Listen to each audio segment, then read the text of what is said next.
আমরা সবাই অবহিত, জুলাই গণ অভ্যুত্থানের প্রেক্ষাপটে ধারাবাহিক প্রক্রিয়ার মধ্য দিয়ে এ মাসের 12 তারিখ যে নির্বাচন অনুষ্ঠিত হয়েছে, একই সাথে জাতীয় সংসদের নির্বাচন এবং গণভোট অনুষ্ঠিত হয়েছে। এই নির্বাচনে জাতি আশা করেছিল দেশের মানুষ নিঃসংকোচে স্বাচ্ছন্দ্যে উৎসবমুখর পরিবেশে তাদের ভোটের আমানতটাকে তারা প্রয়োগ করবে। দুঃখের বিষয় যে এটা পুরোপুরি প্রত্যাশা পূরণ হয়নি। বেশ কিছু জায়গায় অনেক সমস্যা হয়েছে, আপনারা জানেন, ওইদিকে আজকে আমরা যাচ্ছি না। আজকে ছিল নির্বাচিত জনপ্রতিনিধিদের শপথের দিন। আমাদেরকে চিঠি দেওয়া হয়েছিল গতকাল গভীর রাতে, যেটা আমাদের জন্য কিছুটা অস্বস্তিদায়ক ছিল। তারপরে আমাদের নাগরিক দায়িত্ব হিসাবে দেশবাসীর প্রতি সম্মান রেখে আমরা এসেছিলাম শপথ নিতে। ইতিপূর্বে বেশিরভাগ ক্ষেত্রেই আমরা লক্ষ্য করেছি একই দিনে একই সময়ে শপথ অনুষ্ঠান অনুষ্ঠিত হতো। এবারে বোধহয় আপনারা তার ব্যতিক্রম লক্ষ্য করেছেন। সরকারি দল আমাদের আগে তারা শপথ নিয়েছেন। আমাদেরকে সংসদ সচিবালয় থেকে যে পত্র বা চিঠি দাওয়াতনামা দেওয়া হয়েছিল, সেখানে 2টি শপথের কথা উল্লেখ ছিল। বলা হয়েছিল সংসদ সদস্য হিসেবে আমরা প্রথমে শপথ নিব, একটা সাদা ফর্ম আমাদেরকে বিলি করা হবে, প্রয়োজনীয় লেখাজোখা শেষ করে আমরা সেটা জমা দেব। আরেকটা শপথ হবে জুলাই চার্টার এবং গণভোটের যে প্রজ্ঞাপন হয়েছিল তার ভিত্তিতে সেই শপথটা গণভোটের শপথ, সংস্কারের শপথ। এইখানে সংস্কার পরিষদ সদস্য হিসেবে আমরা আরেকটা শপথ নেব। আমরা হলে প্রবেশ করার পরে সংসদ সচিব আমাদেরকে জিজ্ঞেস করলেন যে স্যার, সকালবেলা সরকারি দল তারা শপথ নিয়েছেন, তারা শুধু সংসদ সদস্য হিসাবে শপথ নিয়েছে, আপনারা কি করবেন? আমরা তখন বললাম যে আমরা 2টিরই শপথ নিতে এখানে এসেছি। আমাদের তো গভীর রাতে আপনারা দাওয়াতনামা পাঠিয়েছেন, তারপরে আমাদের কোনো কনসার্ন থাকলে আগেই আমরা জানাতাম। আমরা কেন 2টা শপথ নিলাম, ওনারা কেন একটা নিলেন? ওনারা কেন নিলেন তার ব্যাখ্যা ওনারা দিয়েছেন। আমরা যে ব্যাখ্যাটা দিতে চাই, আমরা মনে করি যে 26-এ কোনো নির্বাচন হওয়ার কথাই ছিল না। এই 26 সালের নির্বাচনটা হয়েছে 24-এর গণ অভ্যুত্থানের কারণে।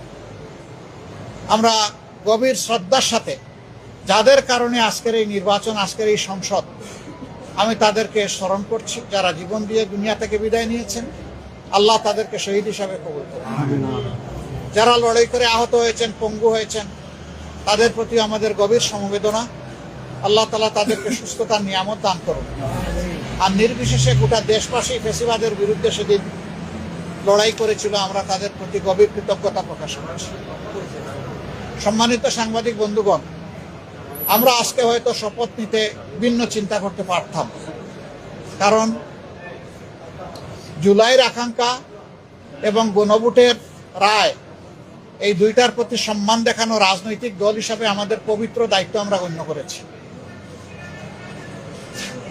আমরা গণভোটের রায়কে সম্মান করেছি, জুলাইয়ের আকাঙ্ক্ষাকে সম্মান করেছি, যারা আমাদেরকে ভোট দিয়েছেন তাদেরকে সম্মান করেছি, এবং আমরা একমত হয়েছি যে এই শপথ নেওয়া আমাদের কর্তব্য।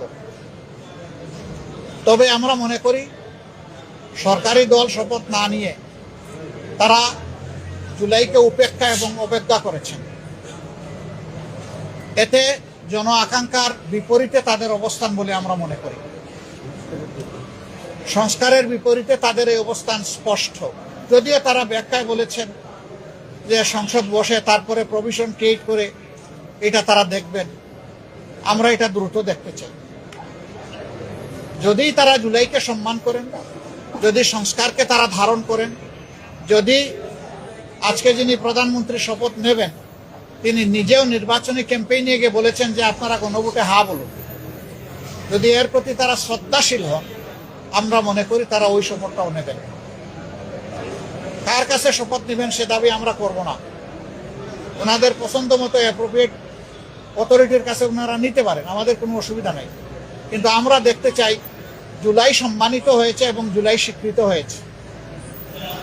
জুলাইকে অসম্মান অশ্রদ্ধা করে স্বীকৃতি না দিয়ে 26-এর এই পার্লামেন্ট নিশ্চয়ই কোনো গৌরবের আসনে বসতে পারবে না। আমরা আশা করেছিলাম তারাও শপথ নেবেন দুইটা, আমরাও নিব দুইটা সকালবেলা। তারপরে তারা আমাদেরকে অথরিটির পক্ষ থেকে দাওয়াত করেছিলেন বিকালের অধিবেশনে, যেখানে মন্ত্রী পরিষদের শপথ হবে, সেখানে অংশগ্রহণ করার জন্য। আমরা প্রত্যেকে 3টা করে কার্ডও পেয়েছিলাম, মানসিক প্রস্তুতি আমাদের ছিল, কিন্তু আমরা এসে ধাক্কা খেয়েছি। আমরা আমাদের জুলাই শহীদদেরকে অশ্রদ্ধা করতে পারি না, জুলাই যোদ্ধাদেরকেও আমরা অশ্রদ্ধা করতে পারি না। যার কারণে আমাদের শত ইচ্ছা থাকা সত্ত্বেও বিকালের এই শপথ অনুষ্ঠানে আমরা যে অংশগ্রহণ করতে পারলাম না, আমাদের একটা আফসোসের জায়গা থেকে গেল। আমরা স্বাচ্ছন্দ্যে যেতে পারতাম যদি আমাদের মতো তারাও 2টা শপথ নিতেন, তাহলে আমাদের কোনো ধরনের কোনো আপত্তির জায়গা থাকতো না।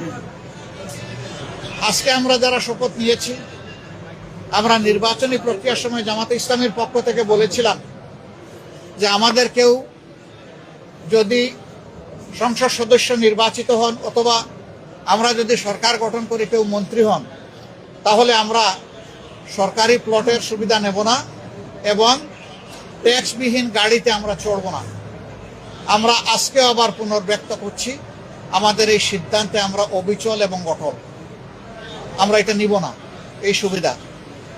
এছাড়া বাকি কতটুকু না নিয়ে পারা যায় সেটাও আমরা দেখব। আমরা সরকারি দল হতে পারি না, এই নিয়ে আমাদের কোনো আফসোস নাই।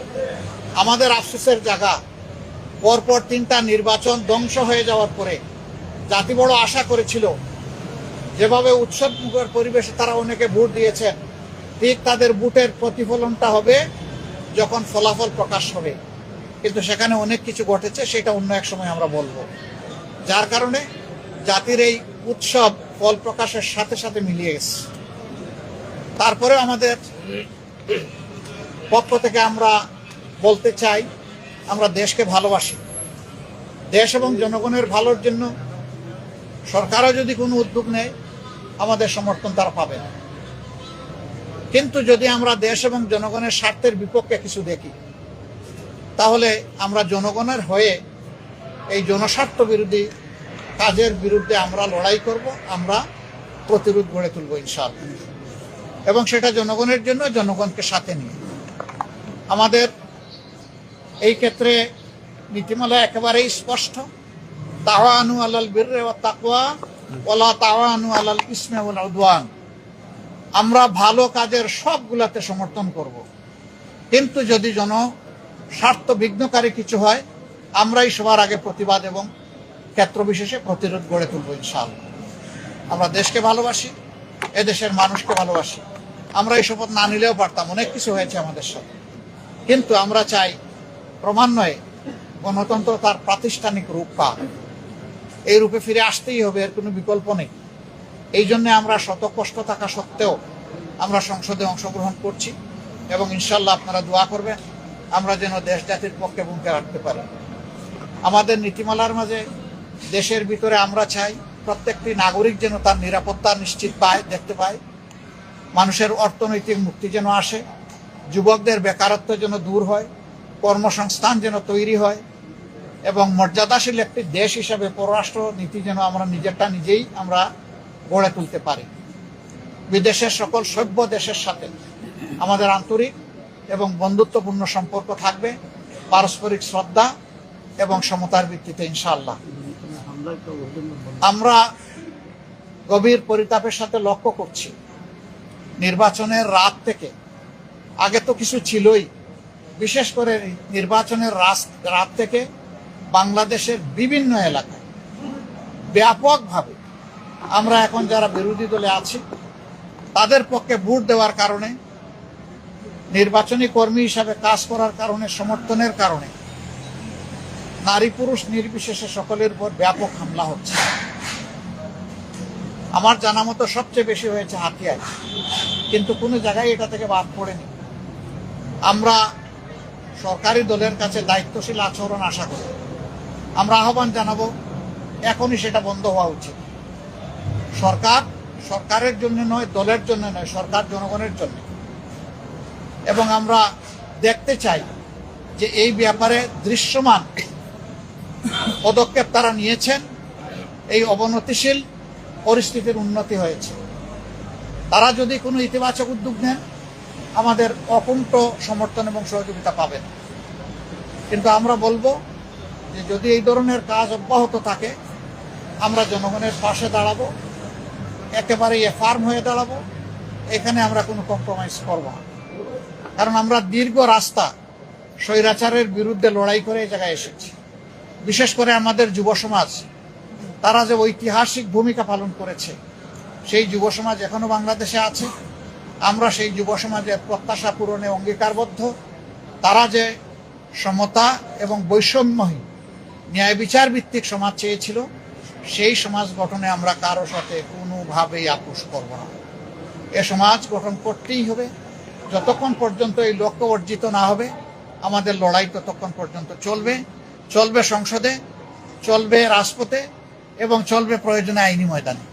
সব জায়গায় আমরা লড়াই অব্যাহত রাখবো ইনশাআল্লাহ। আপনারা দোয়া করবেন, পাশে থাকবেন। আমরা সবাই মিলে দেশবাসীর বুকে ধারণ করে সামনে এগিয়ে যাব।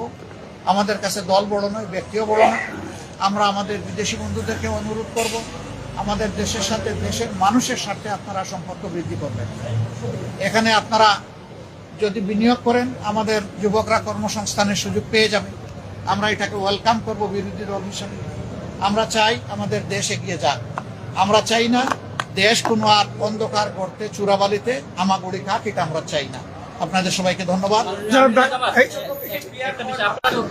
কেন এই প্রশ্ন করছেন, কেন এটা আমি ক্লিয়ার করেছি। অন্তর্বর্তী সরকারের যে উপদেষ্টা খলিলুর রহমান বর্তমান সরকারের নেতা হিসেবে যাচ্ছেন, এই বিষয়ে আপনাদের কোনো মন্তব্য আছে? দেখেন, এটা তো সরকারি দল তাদের চয়েসের মানুষ নিয়েছে, তবে আমরা এটাকে ফেয়ার মনে করি না। যারা ইন্টারিম গভর্নমেন্টের পার্ট ছিলেন, তারা আবার একটা রাজনৈতিক গভর্নমেন্টের অংশ হবেন, তাহলে তারা কতটা নিরপেক্ষ ছিলেন না, সেই জায়গায় প্রশ্ন উঠতেই পারে। আমরা এটাকে খুব বেশি আমরা ফেয়ার মনে করি না। জনাব নাহিদ ইসলাম, আপনি যদি একটু বলেন যে এই সরকারি দলের সংবিধান সংস্কার পরিষদের শপথ না নেওয়া, এটা কিভাবে আপনি দেখছেন? আসসালামু আলাইকুম। আমরা মনে করি যে আজকে সরকারি দল হিসেবে তারা যে সংবিধান সংস্কার পরিষদের শপথ নিল না, এটা গণভোটের যে গণরায় এসেছে হ্যাঁ পক্ষে, সংস্কারের পক্ষে, সেই রায়কে বৃদ্ধাঙ্গুলি দেখানো হয়েছে এবং প্রতিশ্রুতি ভঙ্গ করা হয়েছে। সরকার গঠনের প্রথম দিনই যারা প্রতিশ্রুতি ভঙ্গ করলো, তাদের কাছ থেকে এই দেশ জাতি বা আমরা কি আশা করব, সেটা সবার মনেই প্রশ্ন তৈরি হয়েছে। এবং এটা শুধু রাজনৈতিক প্রতিশ্রুতি ভঙ্গ নয়, এটা কিন্তু আইনি সংকট এবং জটিলতা তৈরি করেছে। কারণ গণভোট যেই আদেশের ভিত্তিতে হয়েছে, যে জুলাই জাতীয় সনদ ব্র্যাকেটে সংবিধান সংস্কার বাস্তবায়ন যে আদেশ, সেই আদেশে সুস্পষ্টভাবে লেখা আছে যে জনগণের যে সার্বভৌম অভিপ্রায় জুলাই গণঅভ্যুত্থানে হয়েছিল, যার ভিত্তিতে সংস্কারের আকাঙ্ক্ষা, সে অনুযায়ী গণভোট হচ্ছে এবং গণভোটের যদি হ্যাঁ পক্ষে রায় আসে, তাহলে শপথ হবে একই অনুষ্ঠানে। সুস্পষ্টভাবে আদেশে লেখা আছে একই অনুষ্ঠানে নির্বাচিত যারা সংসদ সদস্য হবে, তারা সংস্কার যে সভা, সংস্কার পরিষদের সদস্য হিসেবে শপথ নিবেন এবং একই ব্যক্তির কাছেই তারা শপথ নিবেন এবং পরবর্তীতে কার্যক্রম আগাবে। ফলে আজকে যে তারা শপথ নিল না, এটা কিন্তু হ্যাঁ, তারা এটাতে সাইনও করেছে জুলাই সনদ, যার ভিত্তিতে হচ্ছে পরবর্তীতে আদেশ হয়েছে এবং এই আদেশটাকে কিন্তু তারা মেনে নিয়েছে, গণভোটকে তারা মেনে নিয়েছে, গণভোটে তারা অংশীদার ছিল। ফলে যেই ব্যাখ্যা তারা দিচ্ছে, এই ব্যাখ্যাটি একেবারেই গ্রহণযোগ্য নয়। কারণ গণভোট বলতেছে সংবিধানে নাই, গণভোট জিনিসটাই সংবিধানে ছিল না। গণভোটের বৈধতা হচ্ছে সেই আদেশ। ফলে সেই আদেশ সবাই মেনেই আমরা এই নির্বাচনে এবং গণভোটে অংশ নিয়েছি। ফলে এখানে একটা আইনি এবং সাংবিধানিক সংকটও তৈরি হলো। আমরা জানি না এটা কিভাবে, এর মধ্যে শপথ পাঠ করে এই সংকটে